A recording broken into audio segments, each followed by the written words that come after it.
Greetings! I am the TropeMaster, Master of Tropes, here to teach you a lesson from my Bible. Listen well, for it is here that you will witness the glories of tropes made into masterful stories, and the horrors unleashed by fools who use them poorly.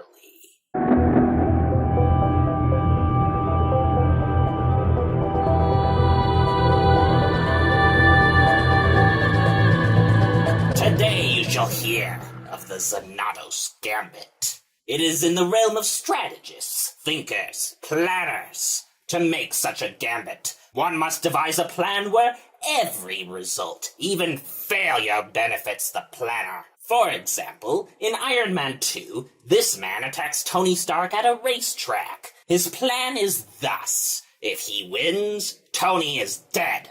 If he lost, he would spread the word that Tony's arc reactor technology could be replicated, which is a blow to Tony's reputation. In either case, the villain wins, even by failing to get the best result. Or, an even crazier set of gambits, the Joker in The Dark Knight makes multiple plans like this. In fact, forcing people to make sadistic choices is his thing. Either kill one man, or hospital goes. Either way, Joker wins. Either one ship blows up, or he blows both up. Either way, Joker wins. Even when Joker gets captured, he planned for it, and in the end, won that battle, if not the war. More often, this is a villain trope, but it can be done by any character who is intelligent. Used well, and it can show that a character has forethought and cunning. For a villain, especially one who is a mastermind, this can be important. Some villains are just dumb, powerful brutes. But if you want one to get at the heart of the hero, or outwit them, even a simple Xanatos Gambit works wonders, as the Joker shows.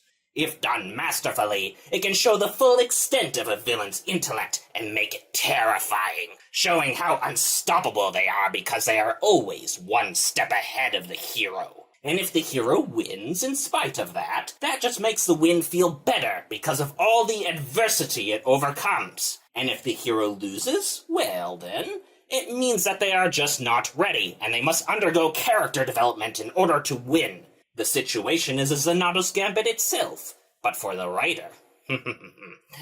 One of the better situations you can set up is if the hero and villain both make such gambits, in which case the story becomes a battle of wits, where they try to outwit each other until becoming victorious. Some mystery stories are like that, with Sherlock Holmes' Game of Shadows getting close. Death Note is a Japanese series in which several of these are made, and the game of constantly outsmarting each other is sort of the point. It is not required for such a story, but it can add to it. However, there are also problems with characters who use these frequently. In principle, a Xanatos Gambit covers every option. Every possible success, every possible failure. It must all benefit the planner. This fact alone can cause several writing issues. For one, it is impossible for anyone to plan for every outcome. That is unrealistic to the point where it breaks suspension of disbelief, and it can become tiring for people to defeat the villain, only to realize that it was a robot duplicate the whole time, or an illusion, or a diversion because their foe predicted it. A perfect planner is a planner who knows everything, even things left up to chance, which for the audience can become tedious or ridiculous. In addition, if every option is truly covered, then any given plan will be too complicated for the audience to follow. A plan with 40 possible results can either confuse and bore the audience, or act as a deus ex machina in that it seems like the planner just somehow pulled a win out of nowhere. So if you do use this trope, be warned. A person who makes a Xanatos Gambit is smart, not flawless. But also be warned of making that too obvious. One mistake is all it takes. If the hero has thought of something that the villain hasn't, or brings to the table something the villain wasn't aware of, the villain loses. If you do that too quickly, or too easily, the victory is no longer rewarding. The entire point of the Xanatos Gambit is to use the planner's intellect to force their opponent to make hard choices, grow and evolve, or otherwise improve in the face of adversity. Even when two people use this against each other, they have to adapt to changing circumstances and use the full extent of their intelligence to win, even if the planner in question uses it just once. The opposition should experience great difficulty with anything that plan involves. Otherwise, there is no point. Finally, I'd like to talk about a common trope paired with this one, making a villainous planner arrogant to a fault. This is understandable. Someone with such intelligence and the ability to plan to almost always succeed is probably a bit arrogant.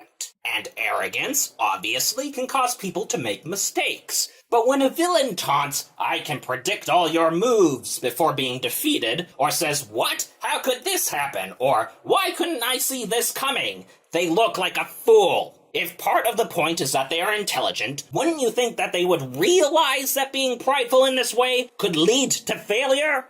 Perhaps that doesn't remove the arrogance, fine. But could anyone who uses this tone it down? It's ridiculous. The Xanatos Gambit is a double-edged sword. It is a trope that can go very wrong and can easily turn a story into a horror if it's not precisely written. So take care when writing it, and perhaps you can lead your story to glory. Thus endeth the lesson.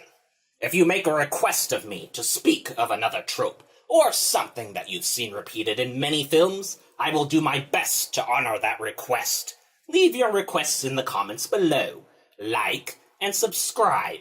Hit the bell button that you may witness the further glories and horrors of tropes and become a master like me. Next month, we shall discuss failure. I shall see you then.